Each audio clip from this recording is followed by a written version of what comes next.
Yeah, so Condition Zero, Valve brought us in because that project was struggling, and we were already starting to do some work on bots in Counter-Strike in like 1.6. So they brought us in to do work on Condition Zero, and it was a lot of like playing the game with bots, and so a lot of focus on AI. And then Condition Zero shipped, and then we started working on Counter-Strike Source, which was bringing 1.6 into the new version of the Source engine, and bringing those old maps over, converting those old maps, and then we started to build more maps and update and re-release and update. Right. And sort of while we were working on Source, Valve was always saying, "Hey guys, why don't you sort of start working on your own thing? Do you have any ideas?" Of course we had ideas, right? But one of the things that was sort of happening while we were doing this is a lot of people were playing bots with knives, right? So Mike wrote the Counter-Strike bot, and a lot of people were playing with it. And what they would do is they'd go in and they'd set up a match with a team full of terrorists, but they would limit them. All they could have was knives.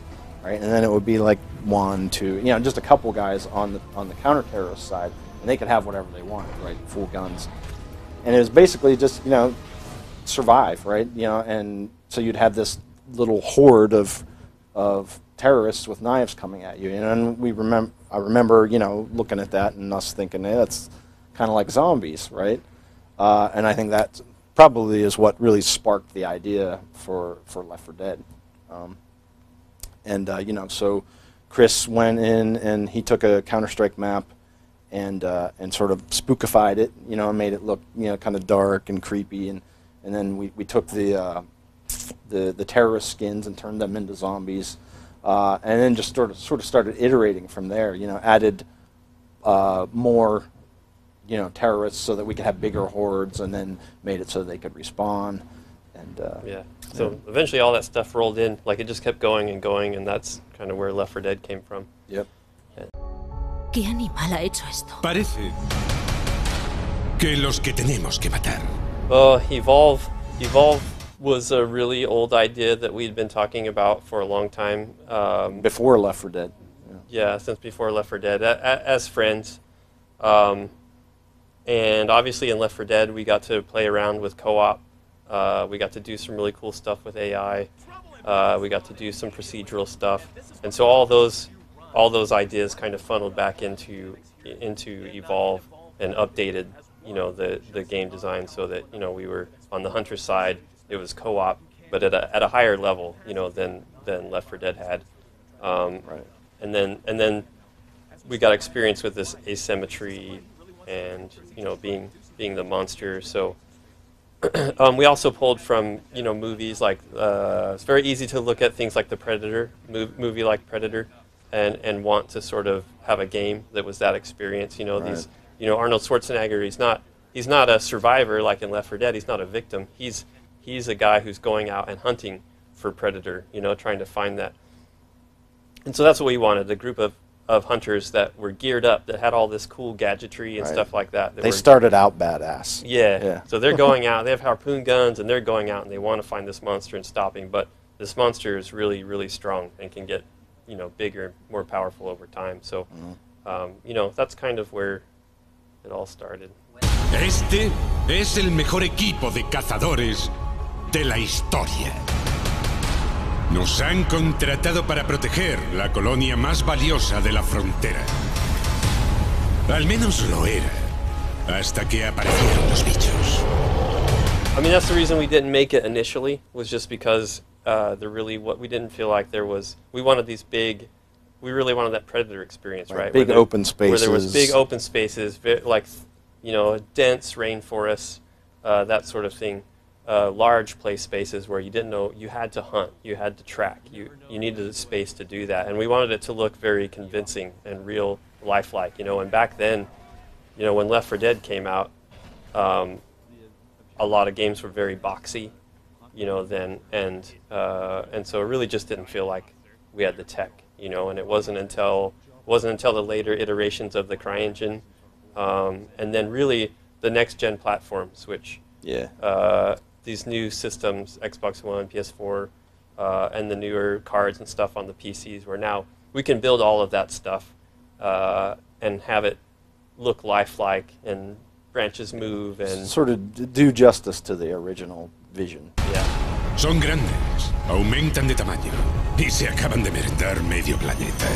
That's a good question. I mean, we've been sort of talking about that a lot, and I think ultimately, sort of whether or not Evolve is an esport is depends on the community, right? I mean, do people want that, right? I don't know. I mean, you can disagree with me, but I don't think you make a game to be an esport, right? I think you make a fun game, and then the community sort of demands an esport, or it just sort of happens. I mean, none of the games I think that are big esports went into it with that intention.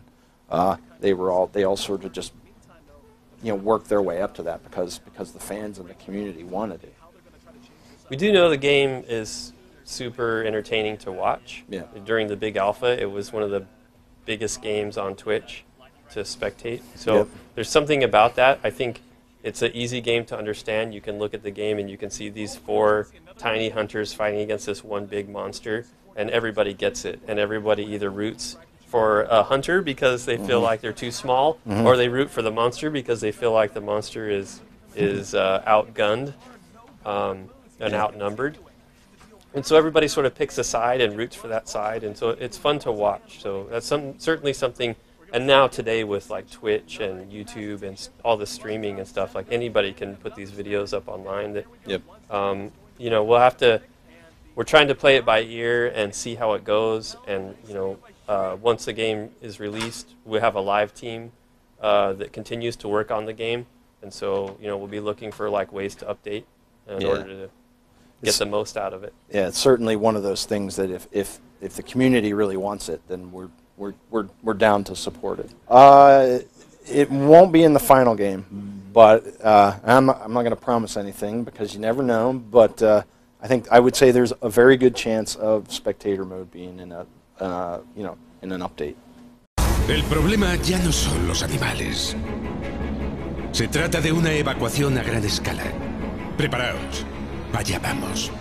Well, I mean, I think the reason you have a big alpha, or the reason we had a big alpha, and I think the reason anyone does an alpha is to find out, how is the game working the way we expected it to, right? What's broken? What's not broken? How are people sort of playing the game? And what are they reacting to? Right.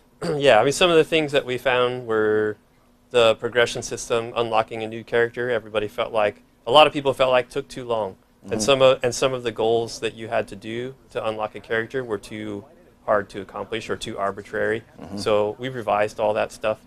Our matchmaking system, we did a really good job. Our matchmaking system. So you choose a role preference. So if you really like being Assault, you put Assault as your #1 pick, and during the big alpha, what we found was that most of the time you got your first pick, which was great. But we were prioritizing that so heavily that our matchmaking system would sometimes put new players with experienced players in order to give them that #1 preference. So we're revising that system so that we're pulling from, we're gonna choose role preferences from only players from level 1 to level 5 now, and level 5 to level 10. So we're gonna sort of isolate those groups a little bit more, so our matchmaking system is improved.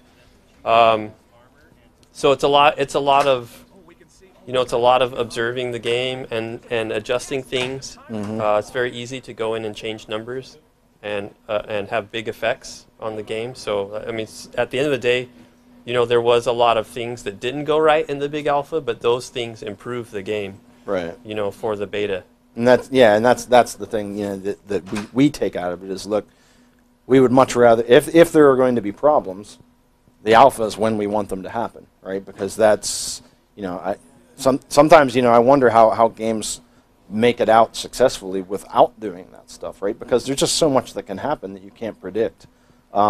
So we got a lot of good information out of that, even in the cases where the game sort of stumbled, right, and long load times or what have you, or the PS4 thing, we were able to take a lot out of that and learn it and fix it to make sure that it doesn't happen again. Son unos bichos enormes, muy feos y con mucho blindaje.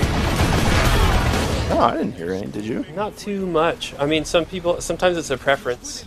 Some people wanted the option to go first person on the monster, but that's just more. That we need to either build it as a third person or a first person. Right. And we think overall third person is the way to go on that. So. Yeah, and it's one of those things that we had early on, and so we can safely say, yeah, we tried it, and it didn't work as good as you might think. There were problems with being a monster in first person that we felt like impacted the game in a negative way. We also had some people who didn't know how to climb and stuff as a monster, right?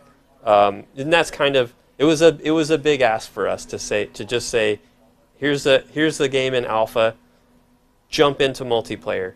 You've never played around in your life, but go play competitively against these other people online. So during the beta, we will have tutorials in the game, and they will teach you how to play the monster and how to play the hunter.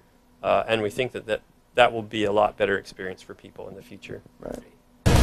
Pero no saben a quién se enfrentan.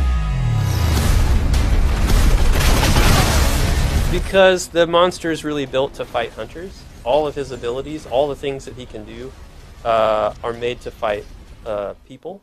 And so when you try to when you try to make those abilities work against another monster, they don't work at the end of the day. Right. Looked kind of silly. Yeah. So I mean, monsters the game, punching each other's kneecaps over and over. And over. Yeah, the game at its core is sort of those teams fighting each other, and the hunters, for example, monsters have a ton of health, and hunters have very little health in comparison. Mm-hmm. So monsters don't actually do much damage to other monsters, so they would just fight endlessly. So we would have to change the game a lot. We'd have to basically go build another game in order to get that mode. That would end up being kind of like a fighting game. Right? Yeah. Right.